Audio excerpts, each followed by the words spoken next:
Un saludo a toda la teleaudiencia de la Mesa Redonda. En la tarde de este jueves, aquí en la capital cubana, en La Habana, ha sido relanzada esta revista Contexto Latinoamericano que tengo en mis manos, una publicación alternativa de izquierda, con un enfoque progresista y que quiere dar una visión diferente, contrahegemónica de la realidad de América Latina, tanto informativamente como de artículos de opinión.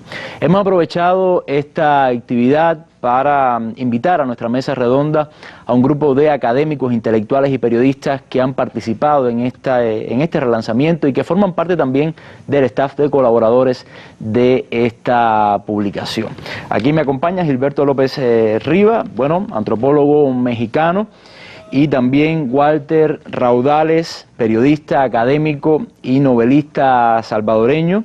Me acompaña también un colega que, estuvo cubriendo durante algún tiempo acá en nuestro país los diálogos de paz entre el gobierno colombiano y la FARC para un canal de su país, Jorge Enrique Botero, periodista y escritor colombiano, y también de la casa, el doctor Alberto Prieto Rosos, profesor titular y académico de número de Cuba. Tenemos invitados en el estudio David Dosman, presidente de Ocean Press y Ocean Sur, la casa editorial que está a cargo de esta revista, Rodolfo Romero, periodista de Alma Mater y coordinador de la revista Contexto Latinoamericano, precisamente la revista que se relanzó hoy, Berta Fernández y Ana María Cabreras, especialistas de la oficina de Ocean Sur en La Habana, y está con nosotros también una colaboradora de muchas de las publicaciones de esta casa editorial, Ingrid Reumón. Espero haber dicho bien este complicado apellido. Bueno, estos son mis invitados, mis panelistas, el tema que nos ocupa hoy en la mesa redonda. Por favor, quédese junto a nosotros.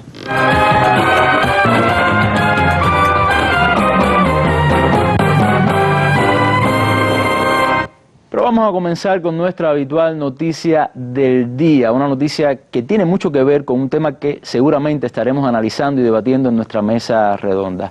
Eduardo Cunha, el hombre que fue presidente de la Cámara de Diputados de Brasil y además el que impulsó el juicio político, el impeachment contra la exmandataria Dilma Rousseff, pues ha recibido en el día de hoy una sentencia de 15 años de cárcel. Estos son los detalles.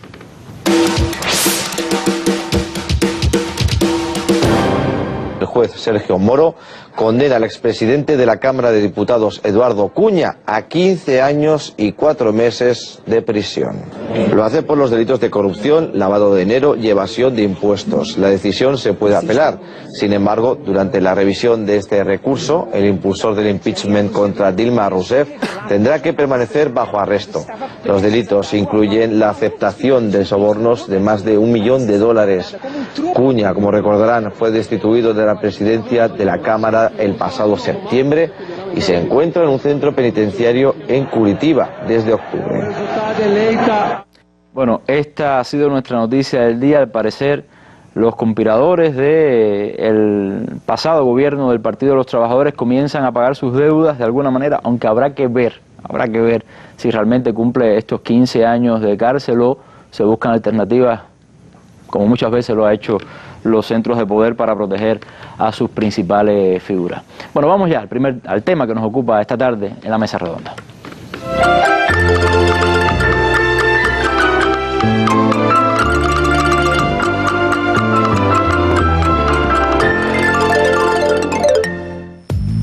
La revista Contexto Latinoamericano de la editorial Ocean Sur vuelve al escenario del debate político y el rescate de la memoria histórica del continente.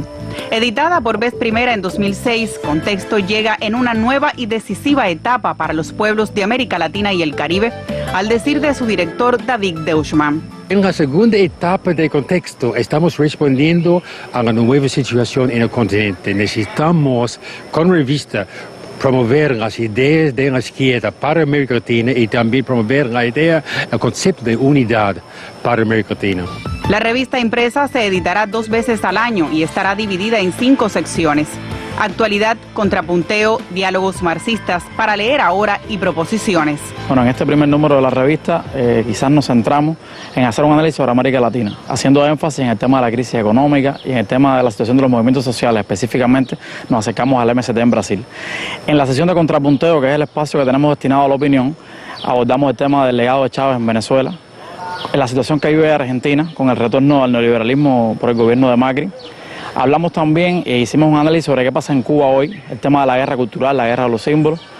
Y ya en otros espacios de la revista promovemos también el tema de algunos libros que de alguna manera entendemos que son puentes entre diversos países. En este caso Cuba y Puerto Rico fue el tema que elegimos. Una sección que anunciamos en esta revista y que próximamente rescataremos en contexto es Diálogos Marxistas. Y por último, un espacio que fue muy importante dentro de la revista, consideramos necesario, era hacer un homenaje a Fidel. Fidel no solamente es símbolo para los cubanos, sino también es un símbolo universal y sobre todo para los pueblos de América Latina y del Caribe, tiene mayor trascendencia en los momentos de hoy. Y en medio del suceso informativo que representa Internet, también allí estará colocada la revista a través de su sitio web. En un inmenso abordaje de imágenes y colores, su diseñador reflexiona sobre los retos que le exige una revista de este contenido. De alguna manera el reto era lograr un diseño que primero desde su propia estructura se pareciera más a lo que conocemos como el concepto de revista y a la vez teniendo un diseño sobrio por el contenido de la propia revista, resultar agradable, elegante, actual. La revista es una revista, su interior es en blanco y negro, por lo tanto nos basamos sobre todo en los contrastes tipográficos, en las imágenes, en la composición general de las páginas. El relanzamiento de la revista Contexto Latinoamericano en La Habana es un símbolo para la unidad. En la misma ciudad donde se proclamó en 2014 la región de América Latina y el Caribe como zona de paz. Talía González, Sistema Informativo de la Televisión Cubana. Bueno, precisamente debate, contrapunteo sobre la actualidad y los retos de América Latina, de eso se trata Contexto Latinoamericano. Y si estamos hablando de actualidad y de retos y de contexto, bueno, quiero aprovechar la oportunidad de que tengo acá con nosotros a Gilberto, intelectual mexicano, para hablar, empezar quizás nuestra mesa redonda por la situación en México, sobre todo en este contexto del nuevo gobierno estadounidense, el gobierno de Donald Trump, que significa un reto y un desafío, vamos a decir, para toda América Latina, pero México como primera ficha, ¿no? Ahí por su cercanía. Háblanos un poco quizás de esto, su visión como mexicano y como analista también, de lo que ha significado para México, de las perspectivas que se abren, de la situación que se abre. Bueno, evidentemente que la llegada de Trump a la presidencia, un tanto sorpresiva desde el punto de vista de lo que los grandes medios de comunicación estadounidenses predecían y deseaban, ha significado para México un golpe, sobre todo porque buena parte del discurso neofascista o fascista, sin el neo, de Trump, coloca a México y a los mexicanos y a los centroamericanos, migrantes sobre todo, como el chivo expiatorio de su política para ganar votos entre sectores depauperados que han perdido condiciones, de ciudades ruralizadas o de cinturones industriales abandonados. Y fue ese mensaje el que hizo que una buena parte de ese electorado, sobre todo de la parte central de los Estados Unidos, se pronunciara por Trump. Aunque no ganó en el voto popular, ganó en ese obsoleto y viejo sistema electoral. Las contradicciones de ese sistema electoral. Absolutamente. Y bueno, ¿qué sucede? Que primero yo creo que hay una ruptura y una continuidad. La continuidad yo la veo en cuanto a que demócratas y republicanos representaban el mismo sistema de explotación y de dominación imperialista que hemos padecido a lo largo de todas estas décadas. Y una misma política migratoria también. Absolutamente, porque en el caso, por ejemplo, de los migrantes, Obama expulsó a cerca de 2.700.000. Ha sido el presidente de los Estados Unidos que más migrantes ha expulsado. Y también Obama, porque ahora hay como una especie de exaltación de Obama, lo cual a mí me parece absurdo y la izquierda no puede caer en esa trampa. Obama representó el que, por ejemplo, las operaciones de fuerzas especiales se duplicara con respecto a Bush. Obama representó la guerra de los drones, Obama representó la guerra permanente. Entonces hay una continuidad entre republicanos y demócratas. Incluso para México, quiero decirles que las dos veces que México ha tenido una expedición estadounidense, la guerra del 47 en el siglo XIX, y en 1914 fueron presidentes demócratas los que nos invadieron. Entonces, nosotros no hacemos ninguna exaltación de lo que representó el gobierno de Obama, es un gobierno guerrerista, belicista, etcétera. Claro, la llegada de Trump sí significa una serie de cambios con respecto, por ejemplo, al Tratado de Libre Comercio. Pero ahí también no podemos exaltar el Tratado de Libre Comercio, como han hecho incluso alguna buena parte de analistas que se consideran o autoconsideran de izquierda. El Tratado de Libre Comercio significó un duro golpe para la economía mexicana y para, sobre todo, por ejemplo, para los campesinos prácticamente desapareció la capacidad autosustentable de la alimentación en México. Lo que fueron las pequeñas y medianas industrias, 700,000 pequeñas y medianas industrias fueron cerradas durante toda la época que ha tenido lugar desde el 94 a la fecha el Tratado de Libre Comercio. Entonces, Trump, evidentemente hay que ver entre lo que fue su retórica campaña y lo que significan sus actos primeros. El acto del muro, el muro ya fue iniciado con Bill Clinton. Con Bill Clinton. Y bueno, le adelantó el trabajo. Le adelantó el trabajo y será una continuidad. ¿Cuál es la gran medida importante que hizo Trump? El presupuesto militar. Aumentarlo en una dimensión que es el presupuesto más grande que se tiene memoria en los Estados Unidos. Por lo que aquí, por ejemplo, hay una continuidad con el propio Obama. Todo el establishment, toda la economía norteamericana que gira alrededor de la guerra permanente, de las guerras asimétricas, pues se ve reforzada con la llegada de Trump y ese presupuesto. Ahora, Gilberto, es muy interesante lo que usted decía, porque todo este discurso de Trump con el tema de la reindustrialización del país hace pensar de que en ese tratado de libre comercio fue Estados Unidos, bueno, el país que más perdió es absolutamente y se pierde de vista que fue realmente México, ¿no? Fue México de los tres que estaban en ese tratado, Canadá, Estados Unidos y México. Sí, ¿usted cree que esta política de Trump hacia México se puede extender al resto de América Latina? ¿Es como el preámbulo de lo que puede ser la política hacia la región? Por extensión sí, porque por ejemplo las medidas antimigratorias que criminalizan a los migrantes afectan a salvadoreños, a nicaragüenses, a guatemaltecos, o sea, toda la zona centroamericana se ve igualmente afectada. Evidentemente que sí, que va a representar un duro golpe, sobre todo por el agravamiento jurídico de lo que significa la presencia de los indocumentados, que se criminalizan. O sea, ahora hay un endurecimiento de las leyes sobre la migración, hay redadas y sobre todo que ha permeado en la población. Ha habido ataques en escuelas, ha habido situaciones en donde la llegada de Trump ha significado pues como la puerta abierta para sentimientos xenófobos que hacen de los migrantes criminales, violadores, lo cual es absolutamente falso, porque está demostrado que los grupos migrantes tienen menos índice de criminalidad que el resto de la población llamada blanca. Entonces, pues las mentiras de Trump, todo lo que fue esta campaña, se vio a ciencia cierta que lo que quería es focalizar una población para lograr ese voto, pero que evidentemente está basada en una falsedad total de lo que representa la presencia de centroamericanos y mexicanos en los Estados Unidos, los cuales tienen salarios 6 veces menor que cualquier otro trabajador. O sea, también hay que ver que el propio grupo dominante estadounidense descansa en buena parte en lo que representa la gran fuerza de trabajo migrante, que es muchísimo más barata que cualquier otra fuerza de trabajo.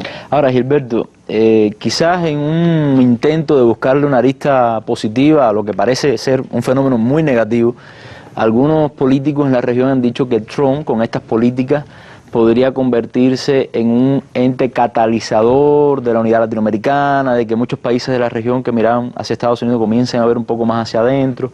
¿Usted le parece esto una opinión creíble, sensata, o simplemente confunden deseo con realidad? No, desgraciadamente, por ejemplo, el gobierno de México ha tomado una actitud vergonzosa, vergonzante. Es una afrenta a la dignidad y el decoro del sentimiento nacional de los mexicanos. Entonces, Por ejemplo, el gobierno de México ahora participó en el Ministerio de Colonias de Estados Unidos, la OEA, en el voto contra Venezuela. Todavía no se aplica la Carta Democrática, pero ahí está el gobierno de México. Para nosotros los mexicanos, el gobierno de Peña Nieto es un gobierno de traición nacional, como lo define Marx para la Comuna de París, cuando Thiers rodeó a la Comuna y la aniquiló. Entonces nosotros definimos el gobierno de Peña Nieto como un gobierno totalmente endeble para responder a los retos que significa Trump. Bueno, ahora yo les propongo a los televidentes y a ustedes también, a los panelistas, ver un reportaje de la cadena Hispan TV precisamente sobre el tema del muro, el impacto que ha tenido, las opiniones de los pobladores de ese lugar y también sobre la violencia, y eso quizás nos puede dar paso ya a hablar con Walter sobre la región de Centroamérica tan importante para América Latina, o sea, para la región y también para Estados Unidos. Vean. Rose, su hijo y estas niñas tienen algo en común. Todos son ciudadanos estadounidenses y un miembro de su familia ha sido deportado, a pesar de que el presidente Trump dijera que solo se enfocaría en criminales. Mi esposo y millones de estos padres que están deportando no son nada de eso. Por favor, mire cada caso y regréseme a mi esposo, por favor. La administración de Donald Trump ha endurecido las deportaciones. Además, ha solicitado al Congreso $3.000 millones de presupuesto para la construcción del muro y para aumentar la fuerza de deportaciones. La administración Trump, en lugar de gastar el dinero de los contribuyentes en un muro sin sentido, debería estar invirtiendo en crear fuentes de trabajo y en reparar nuestra infraestructura, no en separar familias estadounidenses y en lastimar niños. Niños como Fátima, que vio cómo agentes de migración detuvieron a su padre. My dad was detained in front of me on my way to school. It was the hardest thing to watch, but I still went to school because my father showed me the importance of education.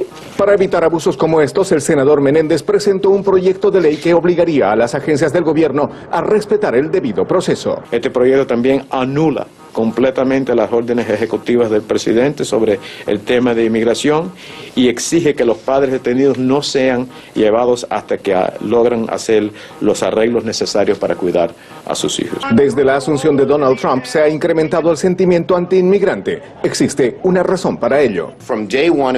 Desde el día 1 de su campaña, el presidente Trump dijo que perseguiría a los inmigrantes y es exactamente lo que está haciendo como presidente. Quiere que los estadounidenses crean que los inmigrantes son criminales, terroristas.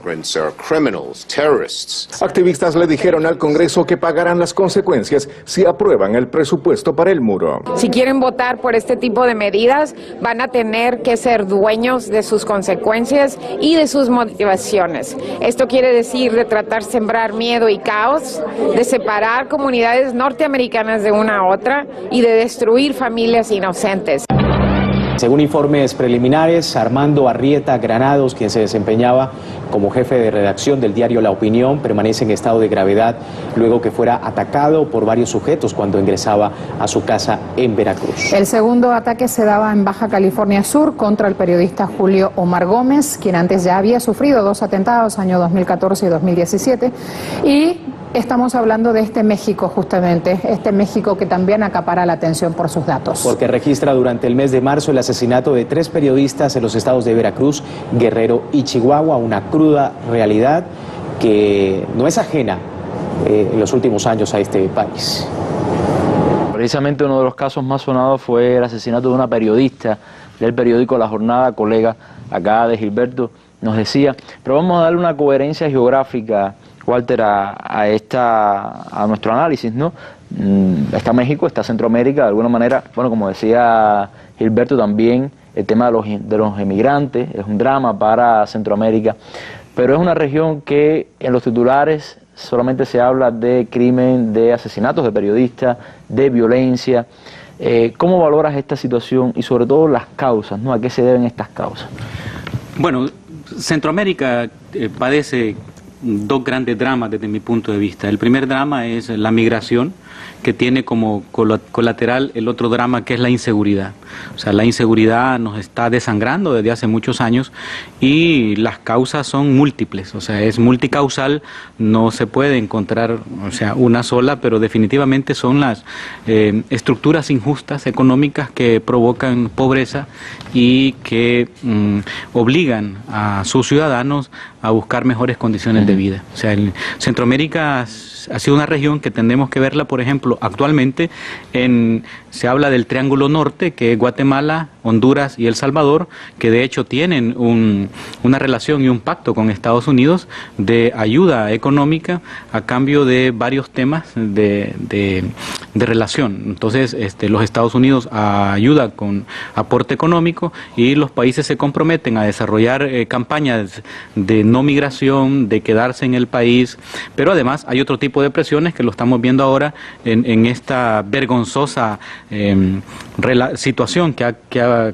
puesto Almagro a la OEA, ¿no? Donde los Estados Unidos ha querido presionar a El Salvador, presionó a los otros países para que Honduras y Guatemala votaran en contra de Venezuela, pero El Salvador mantuvo una posición digna, una posición de no intervención en asuntos de otros países y votó a favor de Venezuela en este caso. Pero digamos, en estos momentos se está padeciendo en la región una ofensiva, un ataque de parte de los Estados Unidos, digamos, descomunal. El Salvador, por ejemplo, está padeciendo no es un golpe suave, es un golpe múltiple, atacado desde distintos flancos, de distintas trincheras. Por ejemplo, al gobierno actual de izquierda del FMLN no se le ha dado ni un minuto de paz desde que asumió el actual presidente Salvador Sánchez Serén, y tiene, por ejemplo, ataques a nivel económico. Por ejemplo, hay una crisis fiscal creada en donde la derecha no permite la votación para deuda, para pagar deuda, entonces ha creado una crisis fiscal asfixiante a nivel económico que tiene ya su impacto en la población.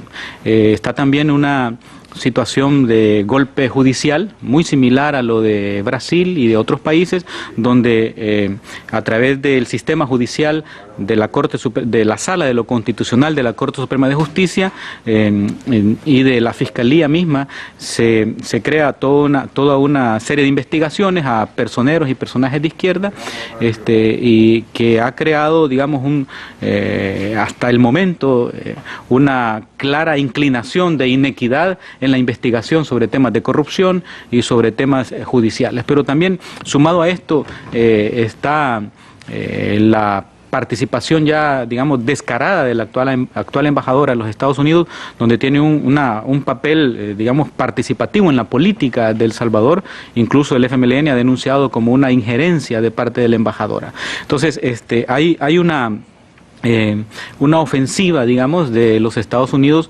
contra gobiernos, digamos, que tienen algún tipo de inclinación de izquierda, de cambio, y que no están en su esfera de pensamiento. Entonces, la migración, el tema de la inseguridad, en el caso de El Salvador, por ejemplo, que conozco un poco más, se han dado saltos positivos en reducir, digamos, de 24 homicidios diarios, pasar a 11 homicidios, aunque 11 ya es escandaloso, pero es un cambio importante. Eso no es destacado en la prensa.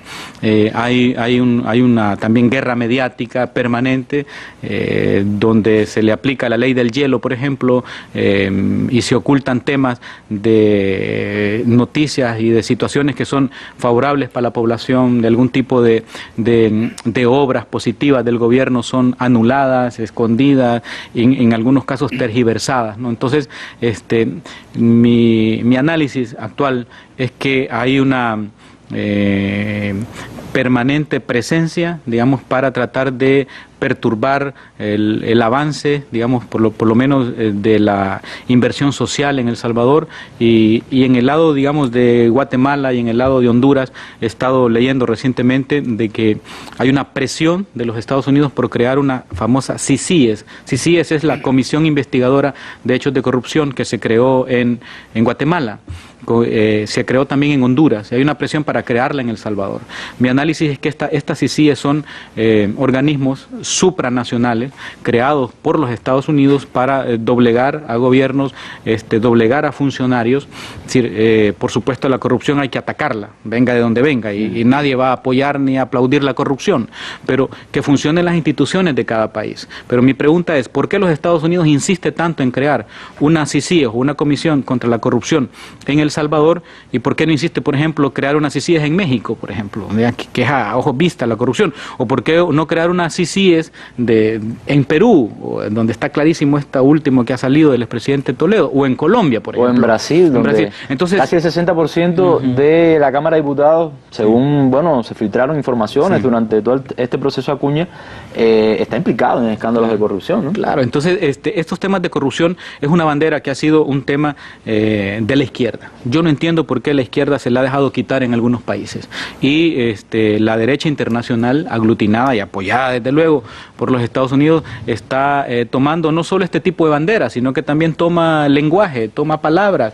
La guerra no solo es en tipo de golpes suaves y este tipo de cosas, sino que también llega es una guerra lingüística, es una guerra cultural, es una guerra. Yo creo que estamos en un embate del imperio bastante grosero, bastante alarmante, y yo creo que tenemos que entender el momento en el que estamos. Ahora, ¿se entiende ese momento? Por ejemplo, los intelectuales, los periodistas, los académicos de izquierda que existen en la región, ¿qué papel están jugando? Sabemos que los están asesinando, ¿no? Porque sí, el índice de asesinatos es alto, pero están creando algún papel, o sea, están jugando algún papel, vamos a decir, proactivo, de apoyo para el cambio de esta situación, o también son el reflejo de esa división de la izquierda. Bueno, mira, en el caso personal, yo dirijo un semanario en El Salvador, el periódico El Independiente. Nosotros tratamos de llegar al fondo hasta donde se nos es posible de las situaciones. También hay esfuerzos como este de contexto también que permite de alguna manera plantear las realidades. Mira, todos los organismos donde hay seres humanos estamos propensos a la división, ¿verdad? Y si penetraron el Kremlin, ¿cómo no van a penetrar también los partidos nuestros, ¿verdad?, en América Latina? Es decir, estamos expuestos a eso. Y las divisiones también, donde entran ya las miserias humanas y donde entran también las pequeñeces personales, eso está evidente. Sin embargo, yo creo que no hay que perder la perspectiva, no hay que perder la visión hacia dónde vamos, y yo creo que es momento de pensar en la unidad latinoamericana. Creo que es momento en hacer un análisis bien objetivo. Considero, como lo dije esta tarde en Casa de las Américas, creo que en que el mundo está cambiando, que el mundo ya dejó de ser el mismo, que estamos en una era, la era del Internet, de la tecnología, de la cibernética, como se le quiera llamar, y que eso nos obliga también a preguntarnos si las categorías analíticas con las cuales nosotros enfrentamos el nuevo mundo están o no están caducas, si nosotros tenemos también que actualizar nuestras formas de interpretar la realidad. Y a veces siento que muchos en la izquierda, en América Latina, no han actualizado su forma de interpretar la realidad. Por supuesto, el marxismo-leninismo es una metodología para acercarse a esa realidad, pero hay otras, y hay muchas también nuevas metodologías que nosotros podemos utilizar para entender esta realidad. Ya no puedes vivir sin entender lo que está pasando con la tecnología. Es decir, yo creo que esto del Internet y las redes sociales, tenés que conocerlas primero. Conocerlas significa estudiarlas, saberlas utilizar. Segundo, tenés que financiarlas, porque pues sí, el wifi es caro, tener un aparato también es caro, no es cualquier el que accede a eso. Además está la famosa brecha digital, ¿no?, que quienes tienen y no tienen un aparato. Pero tienes que conocerlo, tienes que financiarlo, pero tienes que legislarlo. Es decir, los países tienen que entender que es una situación, es una nueva realidad, y también tenemos que entrar a esa nueva batalla, pero las batallas, cuando se entran a ellas, se tienen que ganar, y tenemos que entender que estamos en una cantidad nueva de trincheras en América Latina, y la izquierda no puede quedarse quieta ni tranquila, porque si no va a ser derrotada. Bueno, muchas gracias, Walter, por este análisis y por sus palabras. Sí. Este viernes, el altruismo sobre la mesa. 3 personas que han consagrado sus vidas al bienestar del prójimo en la sociedad cubana y en otras latitudes, y un estudioso de las ciencias sociales, comparecerán este viernes desde las 7 pasado meridiano por Cuba Visión Internacional, Radio Habana Cuba y los canales en YouTube y Facebook de la Mesa Redonda para exponer sus propias experiencias y análisis sobre el altruismo, uno de los valores contenidos en el concepto Revolución de Fidel. El altruismo sobre la mesa se retransmitirá al cierre por el canal educativo.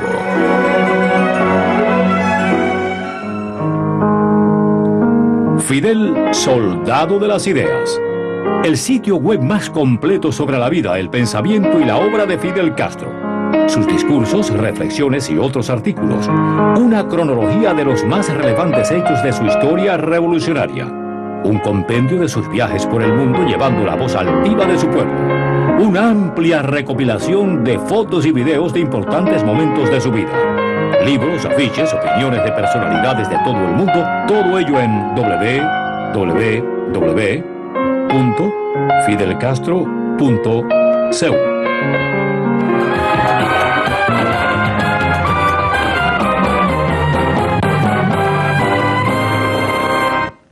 Bueno, y Botero es precisamente de uno de los países que hoy está en un proceso político complejo. Y bueno, recuerdo que cuando se hizo el anuncio de paz, del acuerdo de paz, fue como una especie de bocanada de aire fresco para toda la región, ¿no? Una buena noticia en medio de tantas noticias malas, ¿no? Ahora, ¿cómo va ese proceso, Botero? ¿Es tan fresco la bocanada de aire? Y bueno, por supuesto, una evaluación y las causas, ¿no?, de la situación que presenta.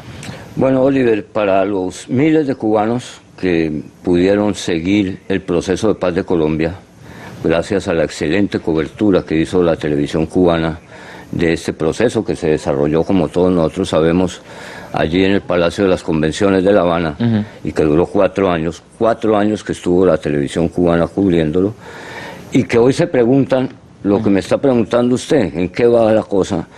Yo diría que no traigo muy buenas noticias, que digamos. Aquella vieja máxima según la cual es mucho más fácil hacer la guerra que hacer la paz, pareciera estar cumpliéndose al pie de la letra en este momento en nuestro país. Le voy a mencionar algunos de los hechos que hacen pensar que las cosas no están funcionando como deben ser. Después de la firma de la paz venía todo el proceso de implementación de los acuerdos. Son unos acuerdos fantásticos, son unos acuerdos formidables. La comunidad internacional, las Naciones Unidas han avalado estos acuerdos como un documento de gran trascendencia y que incluso puede ser objeto, digamos, de referencia permanente para próximos o futuros procesos de paz en el mundo. Pero de la letra a los hechos hay mucho trecho en el caso colombiano.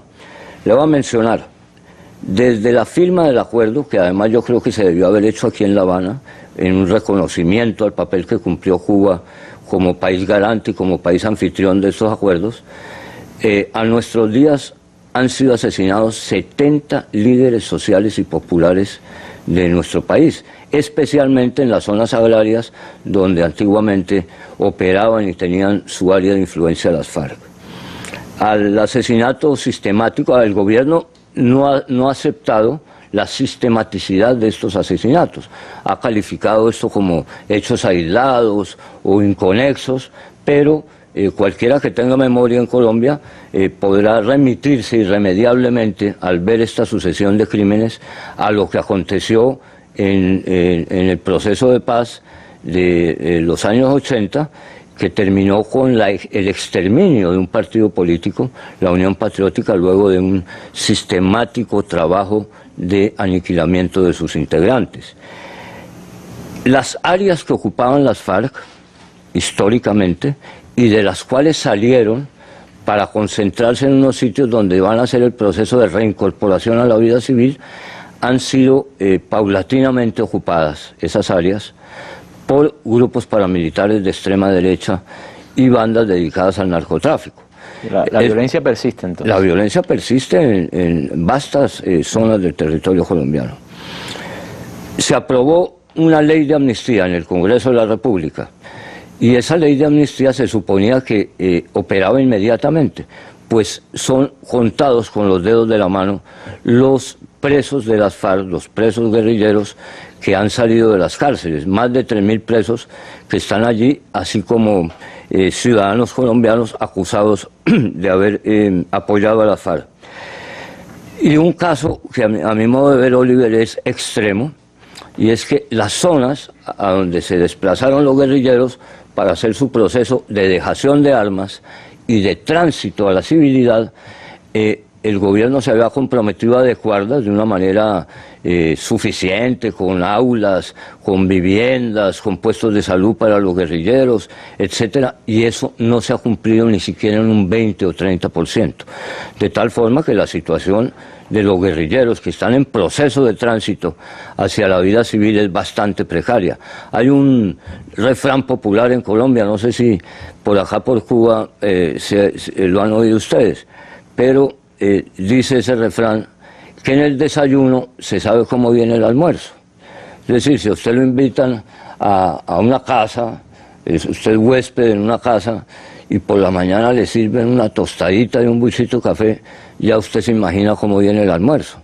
Pues en este caso pareciera que la primera dosis de la implementación de los acuerdos no nos permite ser muy optimistas sobre el desenlace de eso. Ahora, perdón, Oliver, ¿por qué se ha sostenido el proceso? Básicamente, en medio de semejante cantidad de dificultades. Yo diría que, en esencia, por la voluntad política expresada por las FARC de cumplir a cabalidad los acuerdos. Mire, hace 3 años en Colombia hacían las encuestas y preguntaban sobre el nivel de favorabilidad o de apoyo o de simpatía de la gente hacia las FARC, y eso marcaba 0,0001%. Hoy en día, después de que los guerrilleros fueron visibilizados y la gente empezó a ver que no eran los demonios que pintaban los medios de comunicación, sino que eran muchachos y muchachas iguales a los millones de colombianos que expresaban sus afectos, su cariño, etcétera, etcétera. Y después de que la gente ha visto a las FARC cumpliendo al pie de la letra lo que se comprometió a cumplir en los acuerdos, el nivel de popularidad o la imagen favorable de las FARC ha llegado al 20%, incluso 2 puntos por encima de la imagen favorable del presidente Santos, que está bastante deteriorada. Y le digo, Oliver, si hay una sola buena noticia, una sola buena señal alentadora, bonita, de la firma de los acuerdos, es el anuncio que hizo Cuba de que va a otorgar 1000 becas para estudiar medicina tanto a exguerrilleros, a excombatientes, como a los familiares de las víctimas del conflicto armado. Digamos que esa es la única señal alentadora que hoy se puede tocar con las manos después de la firma de los acuerdos. Bueno, Botero, sin poner una pregunta a raíz de su análisis, ¿no?, de lo que nos ha dicho, ¿cuáles vienen siendo las causas entonces de que un proceso que está, vamos a decir, bien estructurado desde el punto de vista de las leyes, de los acuerdos, que ha pasado ya por varias instituciones del propio gobierno, porque ha tenido este devenir?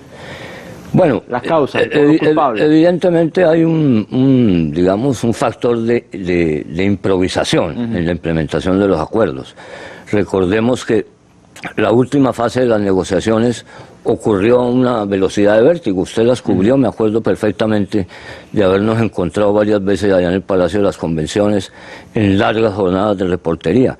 Y esa etapa final fue un poco apresurada.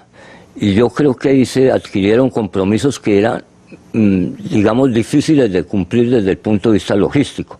Estoy refiriéndome específicamente a las áreas estas que les mencionaba de concentración de los guerrilleros. Pero también hay un problema de voluntad política, digámoslo francamente. En Colombia hay sectores de ultraderecha que han hecho una campaña de satanización del proceso, básicamente diciéndole a la gente, oiga, la irrupción en la escena política de las FARC va a llevar a Colombia al castrochavismo. Ese es el caballito de batalla con el que están permanentemente estas fuerzas de extrema derecha, repito, digamos, metiéndole miedo a la gente, creando una situación de pánico. En Colombia los medios de comunicación y estos sectores de ultraderecha han convertido a Venezuela en una especie de espejo terrible, de que si llegamos a esa realidad, definitivamente caeremos a un profundo abismo.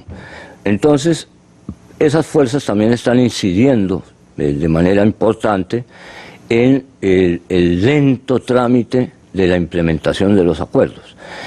Pero, por sobre todas las cosas, yo creo que hay una razón histórica, y es que la clase dirigente colombiana, la oligarquía de nuestro país, se ha distinguido a lo largo de su historia, primero por tener un comportamiento absolutamente violento, yo diría que sanguinario, de resolver todas las contradicciones a punta de violencia, y segundo también una constante histórica de esa clase dirigente colombiana, y es la trampa, el engaño. Hay alertas rojas, alertas prendidas.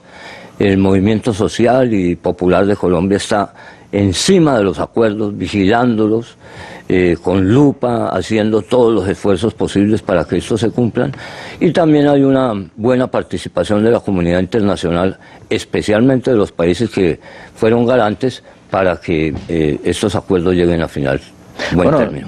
Yo realmente me gustaría buscar una arista positiva, porque hasta ahora sí, la mesa ha tenido como un matiz de, vamos a decir, de pesimismo, pero bueno, quizá volver a recalcar que hay fuerzas, ¿no? Bueno, lo positivo es que cuando la noche está más oscura es porque ya va a amanecer también. Bueno, ¿no? sí, porque salen las estrellas y esperemos. No, pero bueno, hay un acuerdo de paz. Sí, hay un acuerdo de paz ahí que avanza con esas dificultades, pero bueno, creo que hay mérito ya con que exista. Bueno, hay otro país que está en una etapa importante, decisiva desde el punto de vista político. Sabemos que el próximo domingo 2 de abril tendrá lugar la segunda y final vuelta electoral en Ecuador. Se espera, según las encuestas, debe ganar el candidato de Alianza País, Lenín Moreno. Otras encuestas lo dan bastante empatado con el neoliberal Lasso. Vamos a ver este reportaje que nos explica un poco sobre cómo está la situación electoral en ese país, y regresamos a nuestro análisis. A pocas horas de llevarse a cabo los comicios generales en Ecuador, el Consejo Nacional Electoral mantuvo una reunión en la Fiscalía General de la Nación en Quito. Aquí se estableció un acuerdo en el cual más de 2.000 fiscales del país trabajarán durante las elecciones del 2 de abril. La idea es dar la mayor seguridad al evento eleccionario, que este pueda realizarse en condiciones de tranquilidad, de paz, como un acto democrático que tiene que ser respetado por todos. Y por lo tanto, señor presidente, permítame agradecerle haber hecho este evento, que nos va a permitir también refrescar conocimientos a nuestros fiscales en materia de las infracciones electorales. Juan Pablo Pozo, presidente del órgano rector electoral, rechazó los actos de violencia y pretensión desestabilizadora que buscan atentar contra la jornada electoral el próximo 2 de abril, tal como ocurrió en la primera vuelta electoral en las ciudades de Quito y Guayaquil. Hemos presentado las denuncias respectivas en la Fiscalía, tanto en Quito y en Guayaquil, para que se determinen los responsables del cometimiento de delitos. Y en este sentido, para nosotros siempre será importante esta coordinación interinstitucional con la Fiscalía General del Estado, con los fiscales en cada una de las 24 provincias, con nuestras contrapartes de coordinadores jurídicos del Consejo Nacional Electoral, del Tribunal Contencioso Electoral, de la Policía Nacional, precisamente para que nadie atente la seguridad de otro ciudadano. El Código Orgánico Integral Penal de Ecuador establece sanciones para quienes atenten contra los derechos de participación electoral. Quien obstaculice un proceso electoral en cualquiera de sus fases con violencia o con amenaza será sancionado con la pena privativa de la libertad de 3 a 5 años. El día de los comicios se espera tener más de 80.000 delegados de los dos movimientos políticos contendientes para que participen en la instalación de cada junta receptora del voto y posteriormente en el proceso de escrutinio. Así, garantizar la transparencia del proceso, aceptando los resultados de manera pacífica. Bueno, hay una serie de derrotas y de acontecimientos, profesor Alberto Prieto, que es ya, bueno, nuestro último panelista, que son quizás un poco difícil de explicar, de encontrarle una lógica, por lo menos al televidente, al público cubano. Es decir, gobiernos con evidentes logros sociales, el caso de Brasil, de Argentina, bueno, son derrotados en las urnas.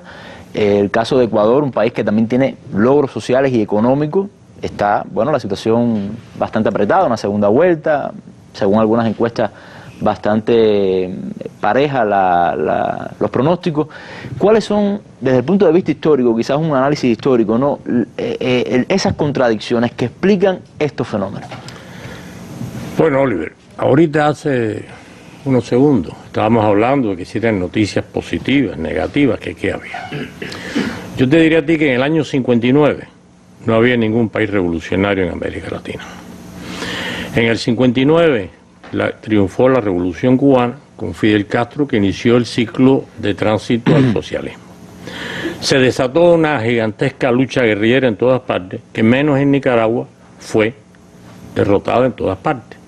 En gran parte derrotada por los problemas de los propios guerrilleros, que se dividieron en foquistas, militaristas, vanguardistas, maoístas, troquistas, castristas, y con esa división es difícil ganar. Pero en el 79 triunfó el sandinismo, que fue derrotado en las urnas en el año 90.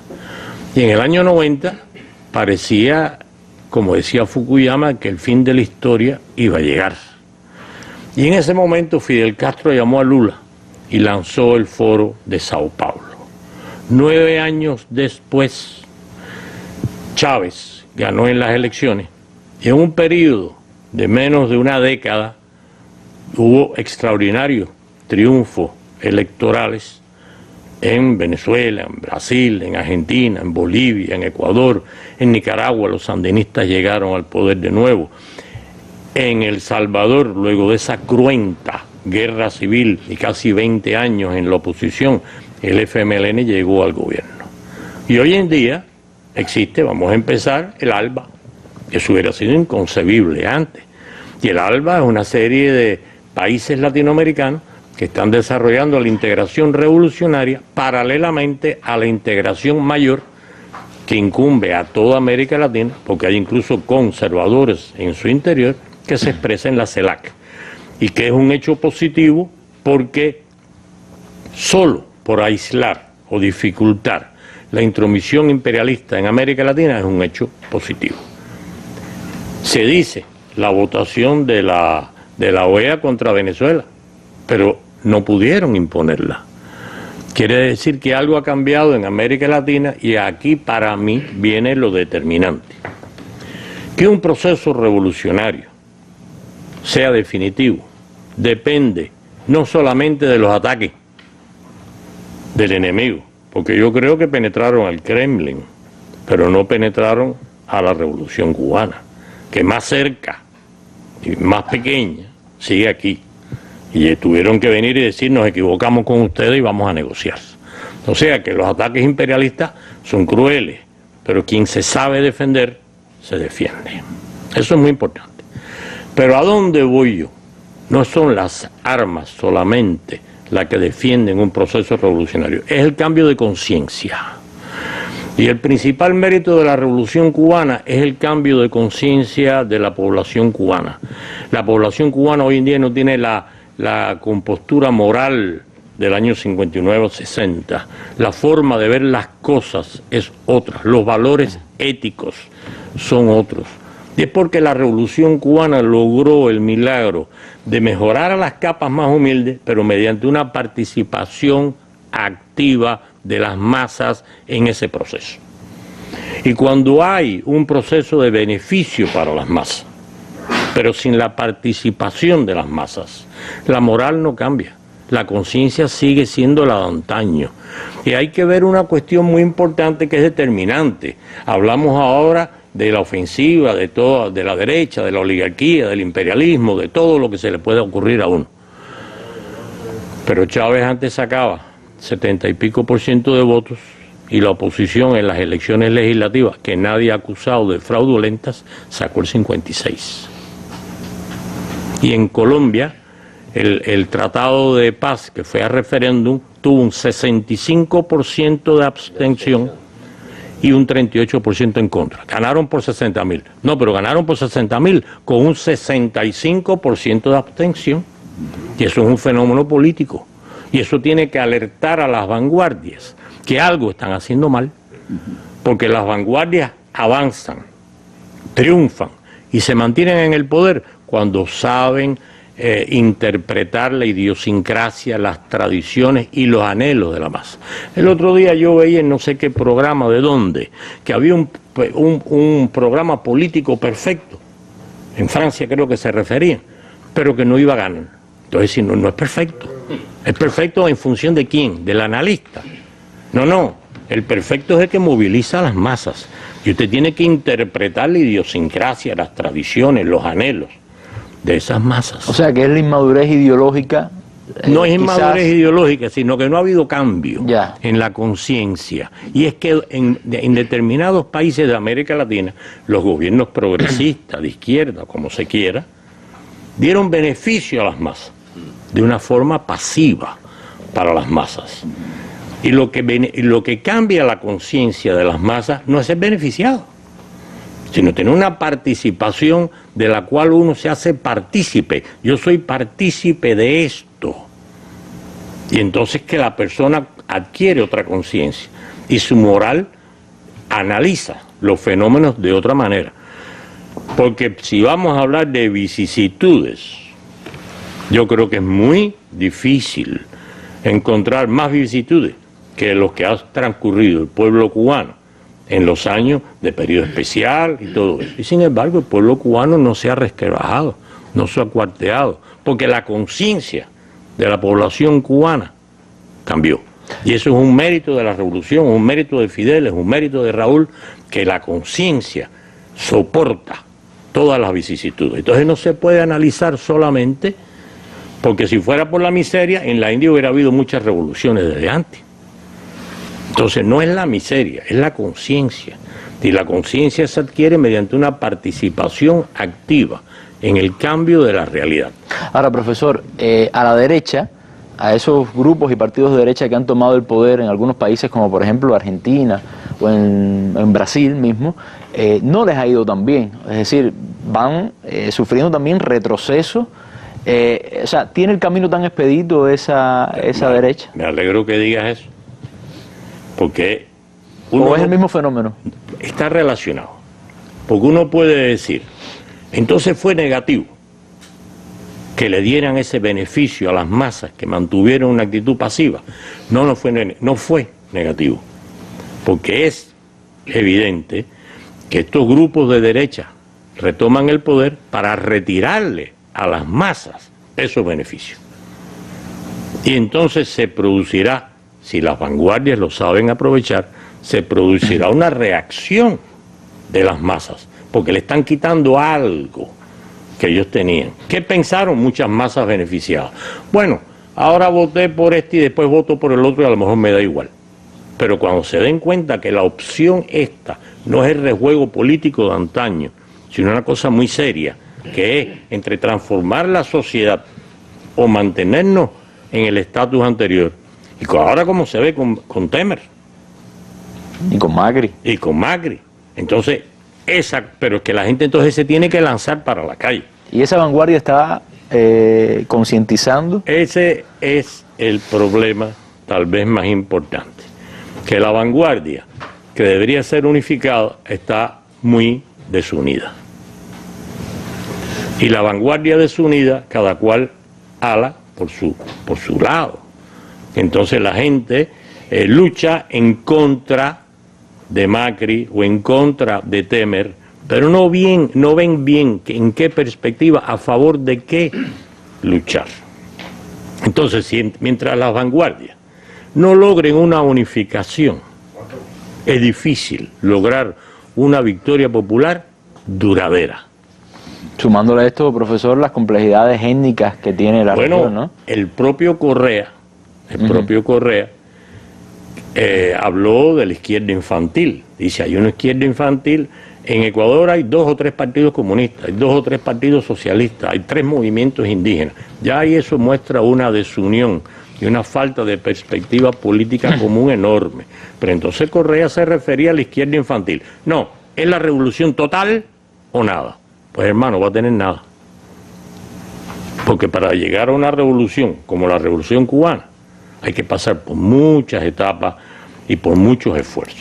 Yo recuerdo una vez que me invitaron a un país, incluso europeo, con una tradición de izquierda, Italia, que tuvo el partido comunista más fuerte de toda Europa occidental, y a veces los debates, o sea, era impresionante porque los debates estaban todavía que si Mao dijo, que si Stalin dijo, que si Lenin dijo, y uno decía, pero bueno, estamos en pleno siglo XXI, está bien tener esa referencia, pero hay que contextualizarlo, ¿no? Bueno, Fidel Castro fue un maestro eludiendo ese tipo de discurso teórico que no nos lleva a ninguna parte, porque Mao habló para China en los años 30 y 40 y 50.